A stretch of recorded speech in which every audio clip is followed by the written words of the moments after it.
Hello, everybody. This is Preston Poulter here with Pocket Jacks Comics, joined by Doug Tennapel, briefly returned out of exile to speak with us. Oh, I'm out of exile. There you go. So, people in the chat, we're kind of talking here back and forth. Hello, Sharon. And Sharon went over to your YouTube channel. It is still there, I see. So that's good. We like that. Yeah, we're good. There. We're still alive. I'm just not allowed to post it was 7 days, so I have 5 days left. Okay, got it. And what was it that they had to smack your hand for? This was over my 400,000 1-hour live stream I did with Ricada and Zippy and Brian Shearer. See, I was sure it was going to be some political thing. Wow. It was something. It was me and the unicorn puppet made a joke about voter for irregularities. I think. Okay. That's what they said in the email, that that's considered a scam. So we were running a scam. Okay, that's Big Brother. And then then they sent me another email this week. Right. This another Sidney Powell video I did got removed. Okay. So that would have ushered in a second strike, but they were merciful to me because they love me. Yes. They merely removed the video without an explanation. Well, look, okay. I, on behalf of your tech overlords, am here to explain that they've given me messages in prep for the interview, and they're like, "Look, Doug, we've given you a fair amount of money that you probably didn't even expect, and we just need you to fit in like a narrower box." Yeah. Right. Curtail. Words, American, because you're inciting violence everywhere. I had no idea I had that. If I knew I wielded that power, I'd be using it to much greater effect. On behalf of our tech overlords, they want you to know that they do like you. Because that revenue that they've given you was just a share of the revenue they got. So they like you. Yeah, they like you. Yeah. They like you probably a lot. They're probably selling a lot of my pillows. Yeah, exactly. Yeah, probably like you are setting up like the what is it, Bill Liddell? Yeah. Mike Lindell. Mike Liddell, yeah. So probably Mike Liddell is paying Alphabet through YouTube to you, and everybody in that chain is pretty happy with how things are going. You just need to make sure that you stay within the lane. It is the most ridiculous thing. I've seen a lot of dumb political stuff, but this one is like just the biggest combination of saber rattling and political virtue signaling. Just false paranoia. Oh, yeah. And I'm with them on the overall concern of they need to take responsibility. But this is exactly the dumbest, wrongest thing you could do. If you're trying I think the paranoia and conspiracy theories of people, this is not helping, guys. I'm laughing. People were saying that there was going to be a big purge of right-wing media as soon as the Biden administration. But look how many Antifa accounts they suspended. Wasn't it like 70,000 off of Twitter? A lot. I'll just say a lot. You're probably way more up on it than I am. But a lot of Antifa accounts I saw got suspended off of Twitter. It was anyone with over 70,000 followers is the one that they scrubbed from Twitter. Right. So I don't know the exact number, but it was, I think it was anyone with 70,000 followers and up that were involved with Antifa, they scrubbed. And that's just, you got to take a few of your own out just to look like you're doing honest business. I mean, I'd do the same thing if I were them. Look, we can't caught just burying one side. We got to pretend to be. Well, I mean, to a certain extent, they've already, they've served their usefulness. Yeah. I mean, they're just a liability now. I mean, Yeah, we gotta scrub these guys down the memory hole. Yeah, as we've already seen, from certain other social media figures, you have your dirty tricks department, and then when they become a liability, you just cast them aside. You're like, well, I don't even like them. Who are those people? I don't even know them. Old school SJW tactic. That's old school. Where have they been? And I notice how all these right wingers, these left wingers and right wingers get hit, and I'm not getting hit on Twitter, and that's the one account I want them to kill me on. Right. It's like well, it's because you and I we've been through the fire on this stuff, right? Every time how do I get that Sidney Powell juice going for me and removing me from Twitter? That would be a huge relief. Exactly. But yeah, Twitter, I mean, you can look at my tweets for like the last at least 6 or 8 months, if not year. Just go through them, and they are the most, hey, how you doing? Good for you. You know? And if you look at my tweets, they're the most brutal thing you can see because I just keep pushing it on them. I'm trying. Okay. Yeah. I'm trying because Twitter doesn't harm me at all. You take Twitter away, no big deal. You take YouTube away, and I'm angry. Right. Yeah. Yeah. So, I mean, that's but you know, of course, they're all in bed together. Yeah. And you know, so it like I said in our last interview, you know, like you don't want to be unpersoned because a lot of times it's not just one platform, but you certainly want to be unpersoned by YouTube. So YouTube's is the only one paying me money. Right. So that one, it would be sad to be deplatformed, but at the same time, I'd be happy in that I have a martyr complex that has to be fed. And I know somebody who would love to hear from you as Bean from Pennsylvania. Yeah. We love Bean. She has to be one of the most popular commenters in the family of our audience. She's a rock star. She is. She doesn't understand it, but like when I bring her into my Discord, like, you know, And I've never seen someone who hated Bean from PA or talked bad about her who wasn't a really stupid person. Yes. So she's kind of a canary in the coal mine. She's kind of that litmus test of if you don't like Bean from PA, then you are a degenerate moron. Right. And that's, again, you know, that's a ritual as you know, Bean and I were in my Discord voice chat. Link in the description if you want to join. But it's kind of a ritual of people who kind of get de-radicalized out of hating Bean from Pennsylvania, and they'll come and apologize and be like, I did really bad things. Yeah. I'm sorry about that. And the crazy stuff is, like, you know, you see these bad things happen on Twitter, and I got like a note from somebody or from Twitter. Hey, that account you reported 6 months ago, we've decided that what they were saying was bad. I'm like, well, thank goodness. Yeah. I'm glad you took action, you know? Well, the other side are hitting me, and Mike Miller just keeps getting hit. So we're getting pounded by the SJW audience are after us. So it's normal. This is now the new normal. And if my channel gets lost, not a big deal. YouTube's let me have a whole lot of fun. They've paid me more money than just about any other platform ever has. So hard to complain. I mean, it's free. And I mean, all right. So tell me about your last video on your channel. It was flipped Arizona or Arizona recount or something. I'm like, isn't the election over? What's this about? Well, and that's another weird one. Okay, that one went up. That was the last day that I was up. Was that 3 days ago? Yes. And it got like 260,000 views. And YouTube just now sent me a notification today, like an hour ago, that said this video has been reviewed and is demonetized. Okay. So I don't know how that magic happens, but it was monetized for 260,000 views. Right. I had it in review. When I initially posted it, it got the green $sign. Right. Now it has the yellow $sign today. Right.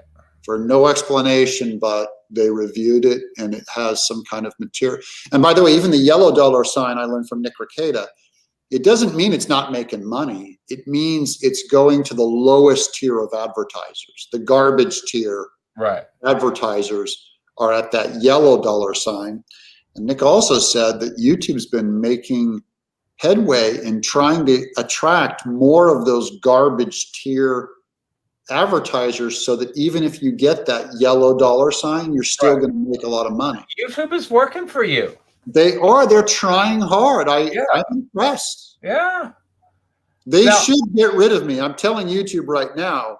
All right. You should get rid of me. Now, can you give me a rundown on what that video was about? That was specifically about the Maricopa County vote issues where they're trying to get an audit of the machines. Right.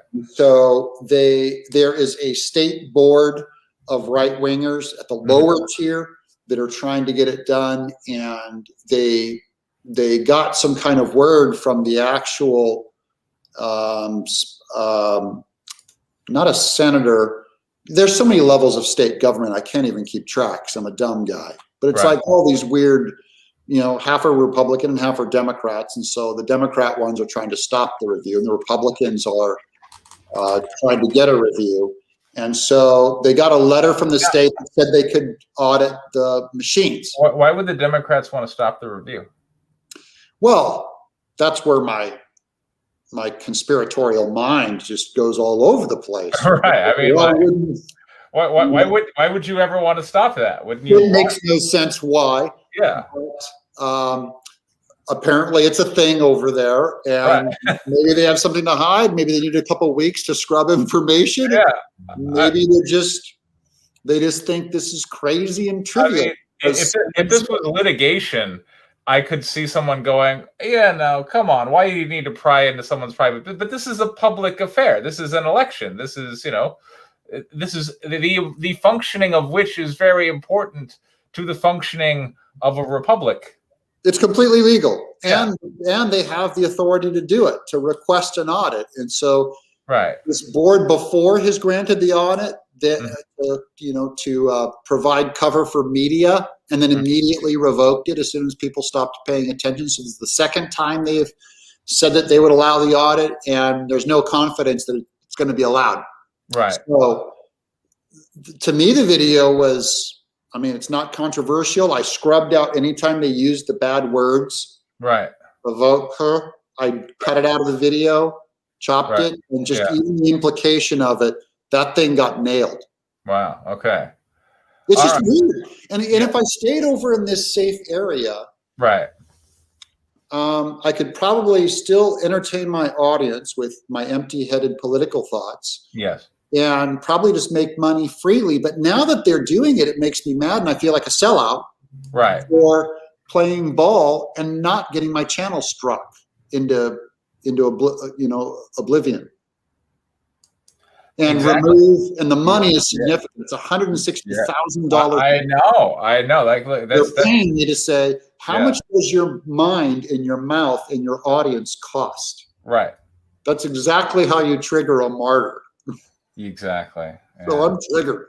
I'm reverse triggered. Okay. All right. Well, look, as a Doug Tennapel orbiter, I want to say the planet's got to stay in alignment. Okay. Yeah, we gotta just holding on a little longer. Yeah. You can't have me orbiting a black hole. That's bad. Yeah, I know. It doesn't, and it's dumb because if I go off algorithm and cover other stuff that I'm interested in, let's say like my big giant tribute to Clarence Thomas, right? That stuff doesn't trend, right? So it just gets tiny views. Yes. You look at your video, and I'm going to spend an hour on this video. Do I want to do one that's going to get 500,000 views or one that's going to get 30,000 views? Exactly. Yes. So YouTube is it's like the dumbest algorithm. What they're rewarding people to do really is like, if a mass is doing, saying, or thinking something, and you aim for that mass, always aim for the mass, then you get views and money. Yes. And if you aim away from it with, say, original thought or an original take, or high quality material, or longer videos or whatever, you just so you're going like, why am I making this if 1/10 of the people are seeing it? Yeah, look, I like my Last Week in Comics Gate stuff. I have I love it following. too. Did you see It's the one last of my episode? favorite shows. It's, Yeah. it's one of the greatest shows that I look forward to on YouTube. And look, I'm starting to, I'm putting together a documentary now. So earlier this week, I was talking with someone whose name you would absolutely recognize at DC Comics, and they were a fan of mine. Yeah. I'd never talked to this person before. This was just a person I talked about, and they were like, "Oh yeah, I love your stuff." I'm like, "You do?" Yeah. So there's something to be said for just kind of striking out on your own and being like, I'm gonna, there's a story here. I'm shocked that your show does so little. Right.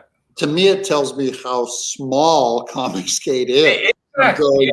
Yeah. This thing is a micro. Right. It's really a single channel. Yes. Yeah. You know what I mean? And the single channel no longer uses it. Now it's all about Star Wars and all this stuff. Yeah. And people have been messaging me like, that particular person is like, oh, this person, I never even interacted with them, but I posted like some pro-feminist thing in comic books, and he retweeted to brigade me to his audience and whatnot. Yeah. I'm like, he's stirring up the drama again. He's trying to rekindle the old 2018 me versus the SJWs.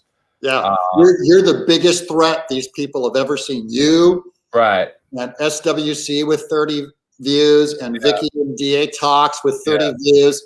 Yeah. You're the biggest. You're just, I don't know what we're going to do with you. Yeah, you're just throwing comments. I know. Here's the funniest thing. The same thing with my own channel, even. Mm-hmm.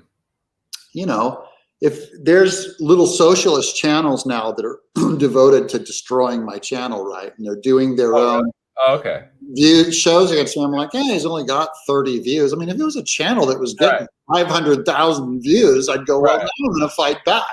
Yeah, of course. Yeah. But why even market a channel that has and that was the thing that people your level of views, Preston, unless it's personal and vindictive and truly trivial by a megalomaniac. I don't know why. Yeah, and that was the thing that like I did that I thought was obvious, that people would always just be like, wow. They're like, how can you take on a big guy with a big platform? I'm like, that's what you're supposed to do. Did you not understand? You don't take on a small guy with a small platform.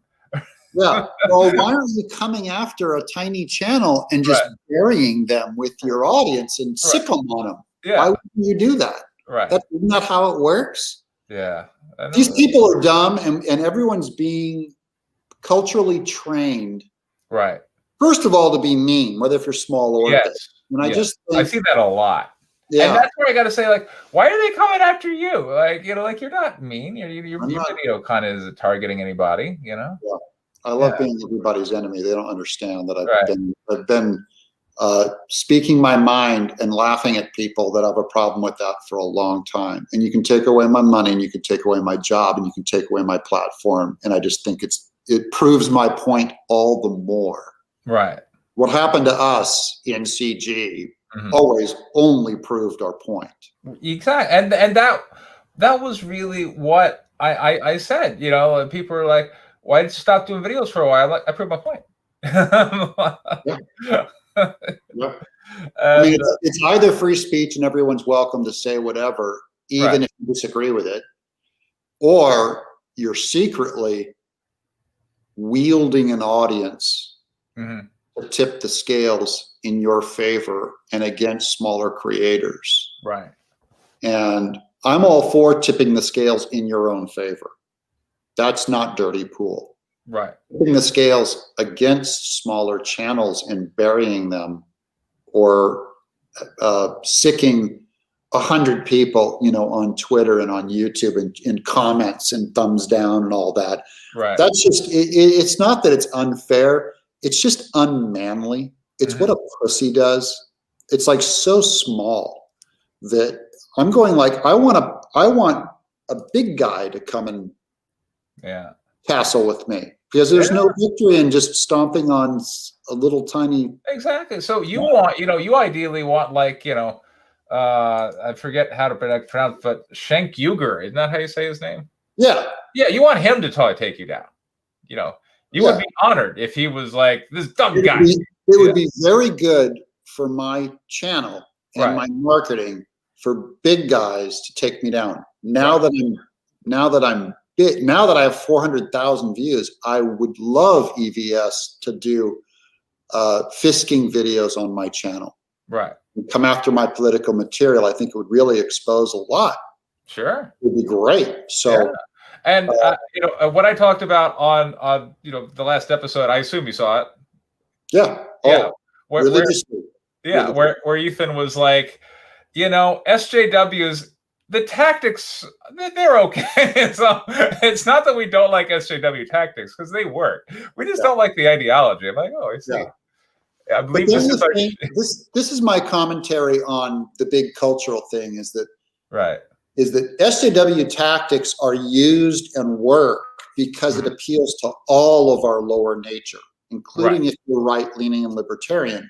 Everyone is tempted to do ends justify the means, and all of us will step into that sin every once in a while in a weak moment. It's very hard to take that high ground and go, yeah, you know, he did it to me, but I'm not going to do it back to him, and that kind of stuff. It's like, you know, that. So I'm only saying, it doesn't surprise me when I see that happen to everyone at some point. Yeah. It takes iron will, discipline, and some kind of wisdom and maturity to get past it. And I don't know, you know, even I'm going to break at some point. So. Well, it all starts with easy money, which, you know, which big the money sure doesn't hurt. Yeah. So, what is your channel going to do for content? I mean, Biden's come in, and he's got 2 days now. Like, we've had 2 days of Biden. Yeah. Yeah. And I haven't even gone after Biden really on my channel. I've made 2 videos where basically I've laughed at everything he said. Right. I really want to keep things positive. I just don't want my channel to become the anti-Biden channel. And I know even if the audience rewarded it, I don't know if I'd feel great about that. It just goes against kind of one of my bigger theories, which is I always feel like candidates should be setting out a positive case for what they're going to do that is the good. Okay. And merely fighting the bad, the SJWs, isn't enough. It's the same thing I say to all comic creators is, what good are you going to put out there? Right. Or is your brand just, let's fight SJWs and let's just crap on them all day? Yeah. And I just think that's a secondary market. It's not the primary, the job that we're supposed to do is the positive way forward. What should you do? Right. And that actually takes some guts to take a stand and say, well, we should be, you know, having a good time. Yes. That's, or it takes some vulnerability to put something good out there to let everyone take a huge crap on it. Oh yeah. Right. So like you're opening yourself up to just have, because you just go, I like family and I like good art and I like good stories, and they're like, you know, oh yeah, well, crap on you, and they put a dildo meme on your face. Absolutely. Yeah. So how hard is that, I should say? And it's very delicious to see people who you hate get taken down. It's just too easy. Yeah. And, you know, like, I don't know if you saw, you know, so, like my debate with Vic King and whatnot, but. No, I saw some of that. Yeah. And I was just, you know, they're like, you criticize. Vic King? I always get him mixed up. He's the guy that did the art for Nasser's latest book, Exile. Oh, okay. Yeah. And, you know, he was just so and he's been incensed with me for a long time. Like, I remember, you're the most hated man. I know. Molby, and God bless him. You know, that guy, you know, like, when I'm in my depths, he'll send me a message. He's like, I want you to know, man. You know, so I appreciate him. But he was like, Preston, I feel like you're an honorary black man. He's like, I've never seen anyone get so much hate. Yeah, you're a white black guy. Yeah. But yeah, it was interesting. So going for positive comments on Biden, or are you more humorous? Finding the humor is I think good. And for me, the positive way forward is what, my brand is in exile. Like, I've been in exile forever. I'm going to show you guys how to have a blast, Yeah. how to make a positive case. Right. And you see, this message you're talking about right now, we got somebody in the audience right now who really needs this, because I've been trying to cheer up, she's been a little down because the election, and I think the election took a lot out of a lot of people, Yeah, it really kicked everyone in the nuts. Yeah. And I think it's okay to mourn that and be upset, but my party started, before the election and before the 6th. And it continues because I won't let these people take away my happiness. Is the number one thing. Is happiness is a discipline. Right. It's not a emotion that you wait for it to show up before you engage it. It is a disposition and a discipline. Right. And I always want to be the happiest I possibly can within my circumstances. Yeah, exactly. So there are circumstances that would devastate me. Mm-hmm.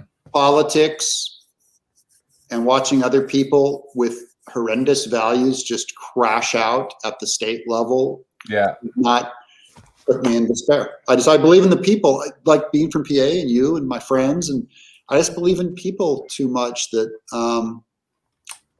I think they're waking a sleeping dragon in a way that they have no idea what's gonna, and play the long game. The game is longer than 4 years. Exactly, and that's how I look at it. It's all right. So predictions. Let's just, you got a political content. I'm sure a lot of people are going to be coming here wanting to talk about politics. So, all right, what do you think the first 90 days of the Biden-Harris is going to be? Well, if it's anything like the last 2 days, it's going to be a clown car of leftism being shoved into the state, of ill-equipped people that got there because of their intersectional status or whatever wokeness that got them there, anything but competence. And they'll have the media, the mainstream media will cover for them just to a point of embarrassment. Right. And then you just see the spicy right just hitting back on Twitter, just eviscerating them. Yeah. And just saying, and I think more and more of the normal center, moderates and stuff, are going to just wake up to this stuff, and some will go along with it because they're low information voters or whatever, and some people will just go, I've had enough of this. And I think 2022 is going to be great for us. Yeah, exactly. I think the stock market will crash, which we've been coming for years now. It could have happened under Trump. Oh, but it's just way out beyond its skis and beyond COVID. Really, it's kind of decades. Going back to our last when I was talking about I'm a hard money guy. When they uncoupled the dollar from having any tangible link to reality, it just became some abstract figure. And this is a conversation I have with people. They're like, well, I really like it if we could pay off the national debt. And I go, that's not possible. No. And they go, what do you mean? I'm like, the debt is issued and then becomes the backing for the currency. You see, the ultimate asset on which these dollars are pledged to have values are U.S. bonds, and U.S. bonds require a debt obligation in order to exist. And the more the more the money supply has to expand to accommodate more bonds, then the more the money supply can expand, and it's all just this weird, funny money bubble that eventually finds its way into the stock market. I have money on the market, and I've made money in the last couple of years. Yeah, and all that could go away. Like I could just zero out my income and just lose half of my net worth overnight, which that happens every couple of years for me. It goes way up, and then it goes way down. And then sometimes it goes down to a point that I have to sell my house. Yeah. Know what? I got a YouTube comment, but I think I'm going to take, I take criticism, and criticism isn't always you've done something bad. Criticism is sometimes, you could do this thing. And, I think this is a good idea, because somebody was saying, Preston, you're really good at just like commenting on insanity. Like, what if you did like, a weekly review also on Jake Paul and, you know, these other things. And I'm like, I got about all I can say grace over trying to keep track of all these people, you know, but lunatics. Yeah, but Biden, I could see like starting a weekly series. You know, last week was Biden. I would, if you were going to do that, I would break out a separate political channel. You would? Okay. Bury the needle on it. Yeah. Okay. Yeah, that's what, you know, I've turned my Doug Tennapel channel into Doug Tennapel in Exile. I changed the name to the channel Doug Tennapel in Exile, and I started a Doug Tennapel art channel, which is going to be like the old channel was. Right. You know, I gave the old channel a chance. Yes. And, you know, it did 14,000 subs in 10 years. Exactly. Most of those in the last year. So when it blew up with politics, we went, okay, oh, this is going to be my Slam the Needle on Politics channel, and my art channel where I can do streams and have Zippy on and talk to you and stuff is going to be over there. And I'm going to try to get, you know, I only had an audience of, I mean, no more than 1,000 active viewers. Right. Yeah. So really a lot of those subs were just legacy subs that people just too lazy to unsub. Exactly. Didn't watch. So my current audience, you know, when I do a video of 1 million or 2 million people and I only have 400,000 subs, right, that channel's doing good work. Okay. And so my art channel is for the fans. So it's for us, for the friends to hang. Okay. And yes, tell you what, I will, because you're in my Discord. I'll go ahead and post this in my Discord, but also if you'll shoot me a link, I will add that to the description of this video, and then people can go and search your art channel. My new art channel, by the way, doesn't even show up in Google searches right now. Okay. If I put in Doug Tennapel art, I can't even find it. There's only one video up right now, so it's coming. But you know, all that SEO stuff happens when, if I put that art link in a few videos that go up to like 400,000, the SEO will start finding it. Yes. So it'll start going up in the search, but right now it's just a lot. And I also opened up a Facebook Doug Tennapel in Exile page. Okay. And then if you go to DougTennapelInExile.com, you'll find a mailing list where you can sign up. Now, Facebook, I have heard from a few different people, is not very friendly. Yeah. Oh, I'm expecting they'll shut it down. You know, or bury it or whatever. But yeah. It's more the demographic of my audience, which leans older. Mm-hmm. They're not going to go to Minds. They're not going to go to Gab. They're not going to go to BitChute. They're all already on Facebook. Right. You can only find Facebook and YouTube. So I've been looking at where I can grow my channel. Right. And my alternate to YouTube is going to probably be Rumble. And that's, I put up a video or two on there, and it's just like the interface, and it just, I'll have to talk to Mike Miller how to build out a channel, but it's not hopeful. I assume I'll be back to being a full-time comic book artist. I don't know. Look, again, from the tech overlords, they like you. They like all that money you brought them. They want you to keep doing that. They just got to stay in your lane. Well, but their politics, they do have to destroy me at some point. Yeah. They have to. They'll just lower the standard for what is considered offensive, and then they'll just wipe out another huge chunk of the population in the name of brainwashing, and they're allowed to.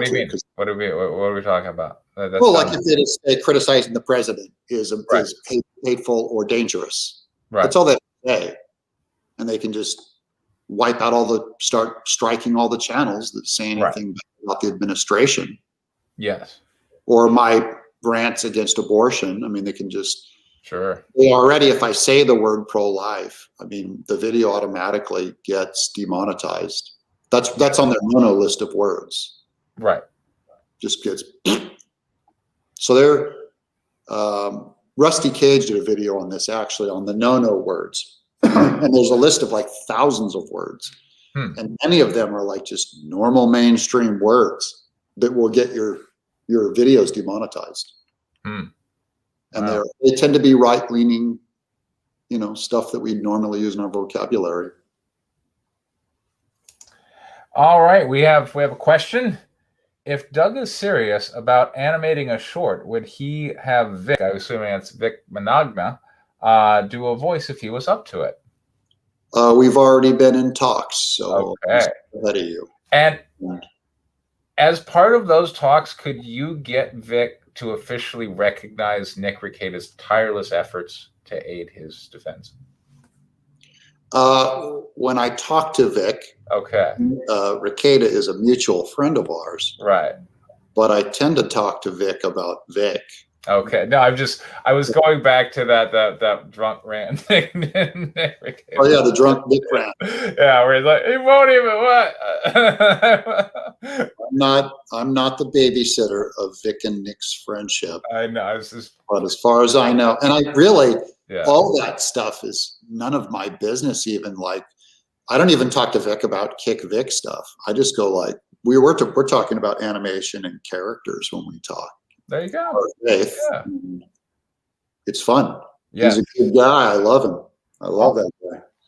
I have. So's Nick. I love that. I talked to Nick. I'm not going to go that far.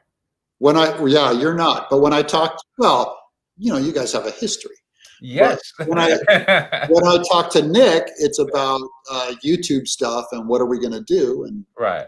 How's the family, So yeah. All right. Well, I mean, I wished everyone got along. I wished everyone behaved. Right. And I never get my wish. No one. I'm with you. I only hope everyone else doesn't get their way the same way that I don't get my way. And that's kind of the hope, I think. Life is an equal opportunity offender. Right. All right. Well, I'm glad to know that your channel will be coming back. I absolutely will put a link in the description for your art channel, and it'd be good to get that going again. I think the idea of staying positive is good. Look, Tim Pool has managed to grow while being a fairly consistent, criticism or, critic of, I don't know what we want to call this weird political machine that's the fusion of the Democratic Party with Silicon Valley, social media overlords. We need to give it a name because it's kind of controlling our lives right now. Yeah. Well, that's the other goal is I don't want it to control my life. So right. It does control my production now. I always see it as short-lived. It's not a long. If I was starting to plan out 160 grand a month, for a year. Oh yeah. That would be great. Yeah. But if I get my hopes up on that and then it does crash out, I'll be like, why? This was my whole plan. I mean, I would expect that the views would go down though, right? Because like during the election or during the, people were desperate for the latest news as it was happening there. And there was a circus. There were court decisions and hearings and just random people talking on news stations saying they witnessed this or that. There was so much stuff to cover and people needed a voice of saying, you trust me, I viewed this stuff and here's the story. But that's not true anymore, I'm going to guess, right? Well, I have a plan and I have a hunch. So I don't necessarily see that views have to go down. Right. They have gone down slightly for me. But my audience are a bunch of people in exile. They're 70 million voters. Right. And it's been pretty easy to catch the ones that I've gotten to watch. Okay. And I don't know where those people are going to go. Well, right. And this kind of brings us back to, the herd is moving. You aim for the middle. And like, where's that herd? I'm just saying my audience of people who are furious about the election are not going to suddenly go woke and say, let's go back to watching CNN and Fox News. They're just not. All right, let's have a somewhat morbid discussion. But, sure. I have a feeling this may be Rush Limbaugh's last year. Yeah. Yep. Definitely. And I mean, he's got a pretty big following, including on YouTube. My mom listens to him on YouTube, despite the fact he doesn't distribute on YouTube. But other people continually pirate his show, and she just finds the latest pirate and listens to that. I mean, that would be, but I don't know if you want to do Rush Limbaugh. But I mean, like, that is an audience that is, I think, in play. And it's an audience. Well, he just represents a big chunk of that audience. It's also Tucker Carlson, Laura Ingraham, Sean Hannity. Right. It's all of my audience. There's a lot of QAnon people. Yeah. Fans of Sidney Powell and General Flynn. It's not like those people are going to suddenly become a fan of Samantha Bee. You know, right? They're sitting there, and the question is, will they have a topic that they'll congeal around the way that they have over the last couple of months that have made finding those topics relatively easy? Yes, and of course Mark Levine and Dan Bongino. Yeah. So only saying the algorithm is hard to find, right? It's hard to find it, but when you do find it, if I do a video, it's like boom, that Arizona video just was the magic, conjunction of interest. Right. And there's no telling what will be that I put up a Jenna Ellis video. That's Trump's lawyer. Huge.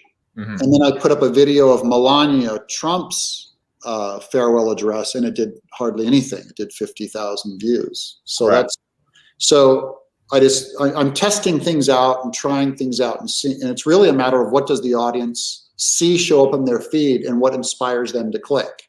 Right. Melania does not. Jenna Ellis does. Right.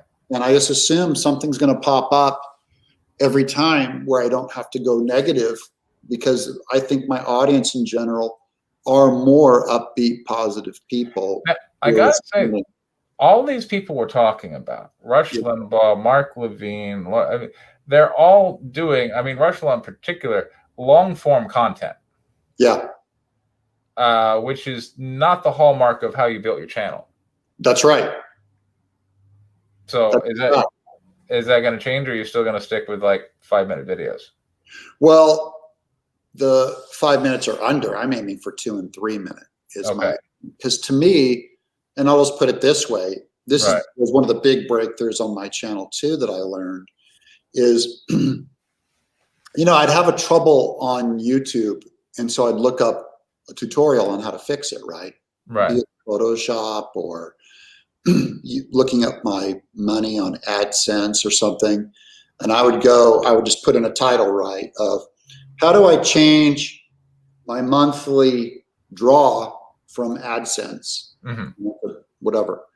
And 3 videos pop up, right? In the search. And a whole bunch of blog sites show up. I'm not going to read any blog sites. Right. I'm going to look at the 3 videos. Let's see. One's 22 minutes and one is 2.5 minutes. Right. Which one do you click on? Exactly. There you go. Exactly. If I want to look up how do I add a layer in Photoshop, one's 22 minutes, one's 2.5 minutes. It's obvious to all of us what we click on. But I got to say, and again, going back to, the discords and the discussions, that people like to be able to talk and hear and listen to people who they agree with, Sure. And I think that's what Rush kind of does, and a lot of these people do, is they provide an oasis of simpatico to the belief. Yeah, but that's just the first tier of content of letting them in the door is, do they agree with you? So we'll assume now that 70 million voters agree with you. The shorter videos is just and YouTube splits the audience up by the kinds of videos they watch, the length of videos they watch. That's another category that they split them up by. So I'm going to hit the people that go for 3 minutes and under, and if I posted a 20-minute video, it would not be sent out to the people who look at 2-minute videos. Really? Okay.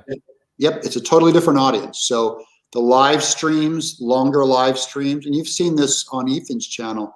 Right. Longer live streams will hit a certain audience. Right. There's a reason why Steven Crowder does the long form show, and then in Babylon Bee, they break it up into 2-minute, 3-minute bites. Right. To hit that other audience. Well, my opinion is that the 3-minute and under audience is the largest audience on YouTube.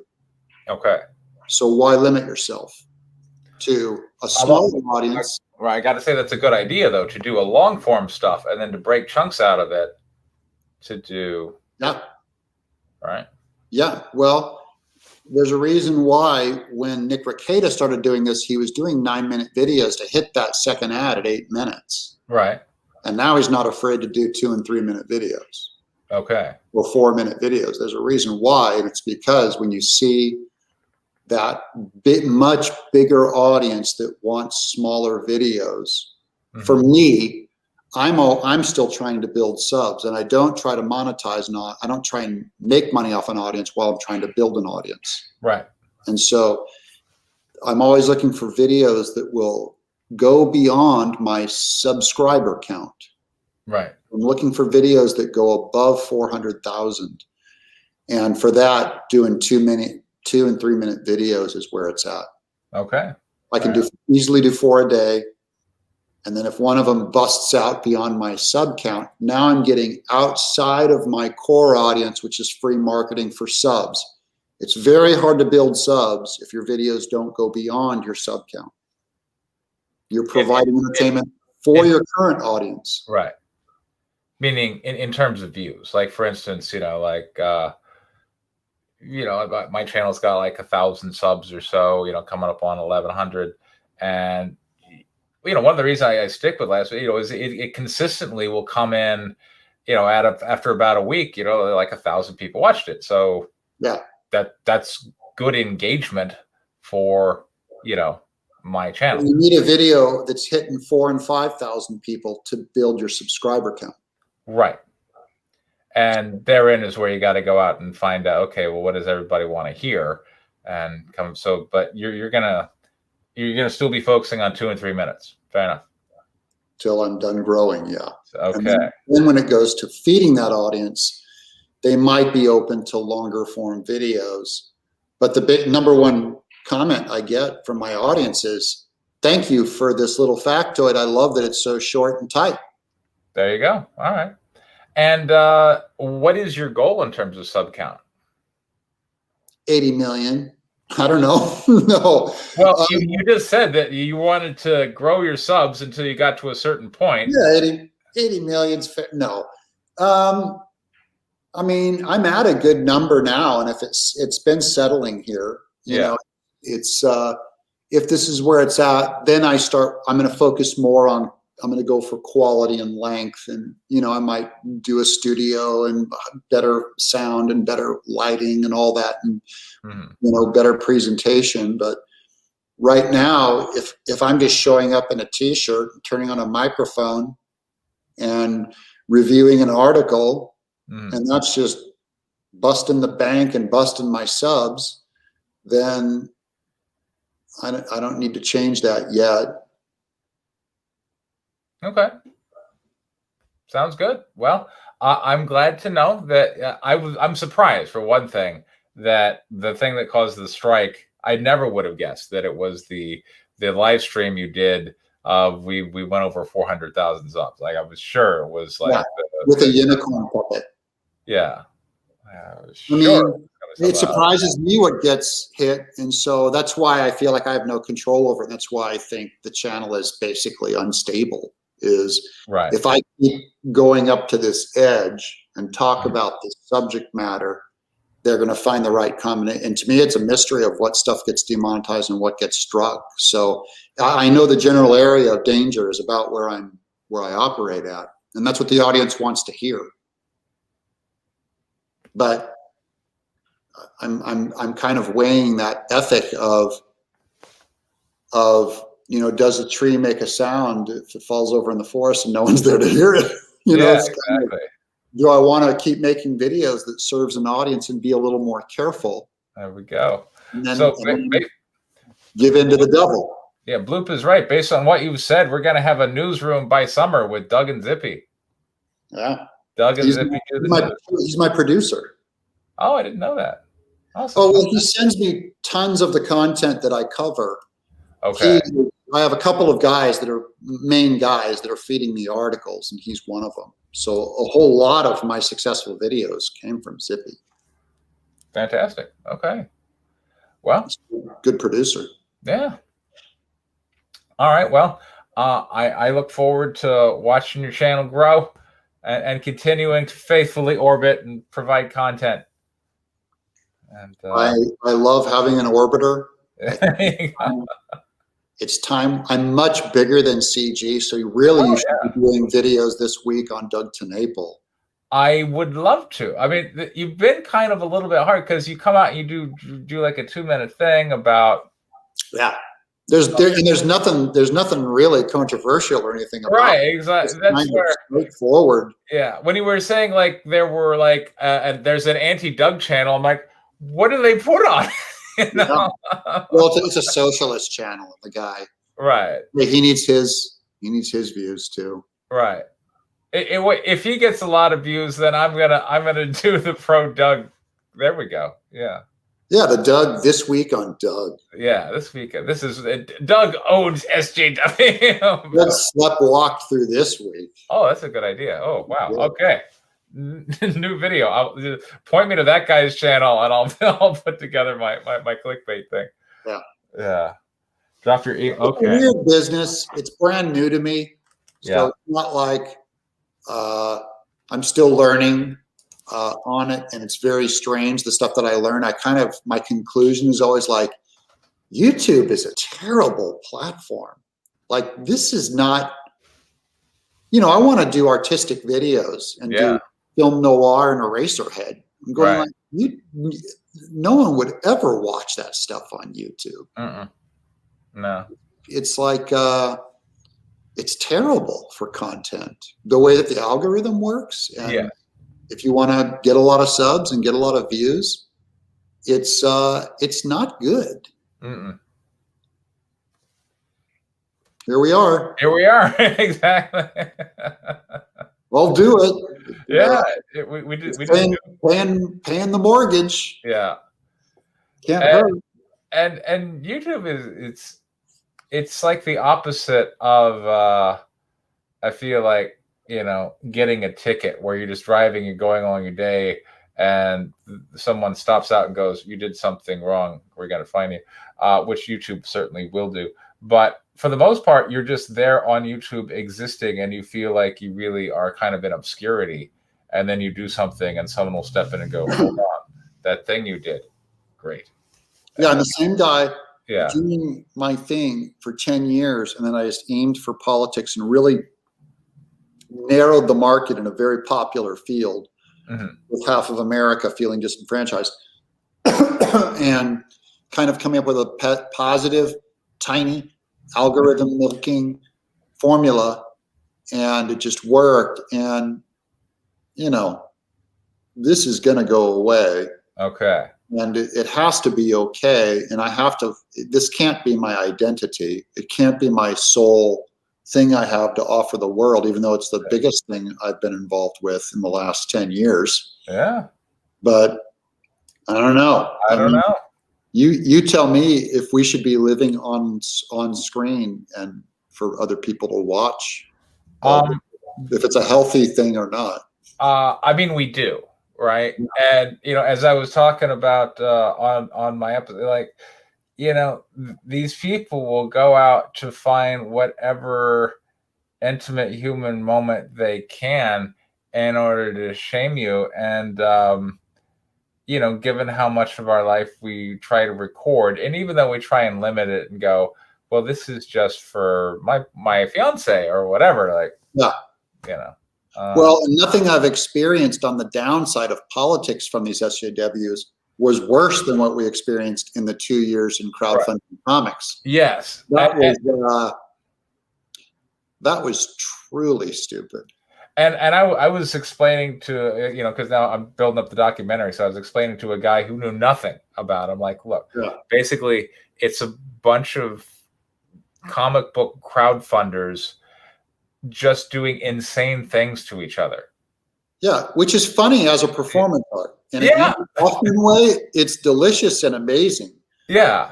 As a business of small time, whatever they claim about small time creators and helping them and Right. putting businesses off the ground and talking Yeah. about great story and great art, bull crap.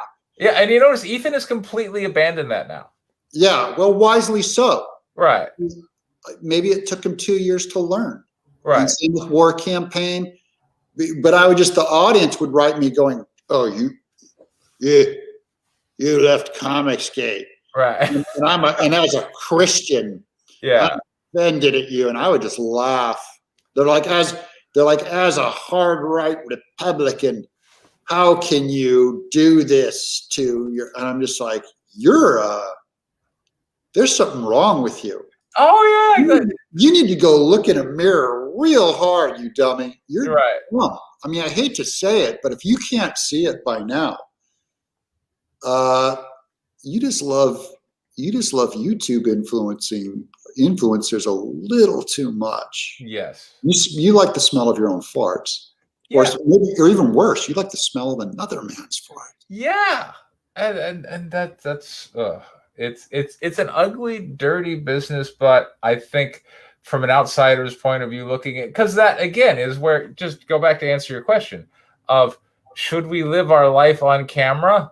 And the question is, well, I don't know how much money in it is there in it. And obviously if there's enough, the vast majority of people will say 24/7 on camera, let's do it. Well, it makes sense for me to do it for the last 2 months because it pays 150 grand a month. The question is, what the hell was I doing for the last 10 years on camera? Right, exactly. And yes, so there's that. But then the other question, and this is what we see in crowdfunding comic books, is people are like, yes, I will. I'm going to sell myself out. I'm going to have no integrity. Here we go. I'm like, you didn't make much. Sorry. For $3,000. Yeah, exactly. I will screw over my friends and tell lies for $3,000. Man children on the internet for $3,000. I know. That's your cost. That's your price. Okay. Right. And that's what's so funny. Before this was all like, if you saw some woman in a photo shoot, you don't know what she got paid. But now you get to go, there you go. That's how much you got. Very good. Very good. Yeah, you're worth $5 a month. Exactly. Driver is what you're worth. But my positive message to both politics and comics. Right. Everyone should have a lot of fun. Yeah. And make true, good, and beautiful things. Right. Is what I've been into for a long time. And I think it's great for us all to have a sense of humor about ourselves. And it's okay for people to take shots at people in a normal way, right? In a doing some snarky Twitter stuff, I think is fun. I think they crossed a line with you. I think in some areas where they went after my integrity and my business, they crossed the line with me. And that's like going after family is way off. Going after marriages and families and stuff like that is so far out of line that why the audience doesn't just turn their back on that instantly impugns the character of the whole audience. And that was what I was saying to Vic, because Vic was like, well, if something exists on the internet, maybe what they did wasn't right, but if something exists, you have to expect, particularly if you're picking a fight with, especially a big bully like Ethan, that he will do this. And I'm like, I did expect it. Well, that's his show too. That's part of his brand is to go after people. And I think it's fine if it's done with a sense of humor and kind of harmless. I think if it was kept harmless, I think it's fine. I don't think a lot of the bigger channels understand how they wield their audience. Exactly. And they can go after someone, and for 10 months, guys like Tim Lim and Doug Tennapel can just have people, and Edwin Boyette can just have people burying them in the meanest way. That's just, there is such a thing as too much, guys. There is. Maybe you look in the mirror and say, I wouldn't want someone to do that to me. And that again is where the tech overlords, I'm like, how come you allow this stuff to go on, but someone made a joke about an election and you're like, hold on. I fart about a national political party and I get a channel strike, and other people are making child abuse jokes and nothing. And I'm only saying, I guess, okay. But I still think the best days are yet to come. I think so too. Yeah. I think people are learning and changing tactics. Like what happened with War Campaign surprised me. But you know, and there's always people that are kind of lagging indicators. They're slow to learn. Who's the guy that had like I think it was Jack Straw, who came on in my chat and started ripping on my politics, saying, "Oh, you're just milking and simping dumb people." Meanwhile, Jack Straw has like 10 of the same comic on the wall. Ethan's trying. Going, oh yeah, tell me all about it. Yeah, which of course, you know, I think he's off Twitter now out of embarrassment because he was such a diehard, you know, like going in your face, Ethan mark, and then War Campaign got disavowed by Ethan. I'm like, so Jack Straw, can you show me your Ethan? Try it. I want to see it again. Where is it? I haven't posted it in a while. Fallout, the same comic. While I milk, I haven't asked for money from any of my audience because it's coming from advertisers. So some big company is paying them to watch my views. I've mentioned my comics twice because I think it's the wrong audience to sell comics to. But it's just, and I've had hundreds of offers to promote items, you know, on my show. Sure. I mean, like $700 a day, in fact, $800 a day it's up to now that they're offering me to promote their little flashlights and stuff like that. And I tell them all, no, I'm making plenty on ads. And I just don't want to turn I figure they already have to sit through a commercial to watch a little video. I don't think they have to come on and see me schlepping books and schlepping, you know, stuff. Yes. So yeah, I think the future is bright too. I think things are going to be exciting. That's why I keep trying to encourage people, like being like, look, because it's certainly, these are the times that try men's souls, as to borrow the words of Patrick Henry, I believe. Yeah, now we can relate to the men who are tortured and fed to lions. Exactly. Terrible persecution. Yes. I can relate to the plight of just the men who've been tortured and enslaved for what they believed in. You know, it's been pretty easy so far. If all they do is take away a YouTube channel and get me to go outside and chop wood, they'll have done me a huge favor. Exactly. Fantastic. All right. I think, yeah, we filled up an hour. We're playing D&D tomorrow? I hope so. Like, you're the one who's been canceling. I had to the last time. It's just, okay. You know, Sunday's family time. So I like having the family time be with my son and you playing D&D. Yeah. But sometimes it's like, we got to go do other stuff besides D&D, but usually it works. I understand. Fair enough. All right. We're on tomorrow. All right. Sounds good. Well, everybody, thanks. And again, I will post a link in the description here for Doug's art channel, as well as, of course, his main channel. Hold on one second. What did you say? We have company who? We have company coming for dinner. Who? Tyler and his girlfriend. What time? 6. At 6 p.m. I have company coming over, so it looks like we're off. All right. Well, I guess no game tomorrow. Fair enough. Good. Unless you can go earlier. You can go earlier. Okay. Well, the other guy. Yeah. Well, I'll ask Rick. We'll see. Okay. All right, everybody. Thanks for tuning in. This has been Press and Polar Pocket Comics. Thank you very much for your time. Take care. Woo!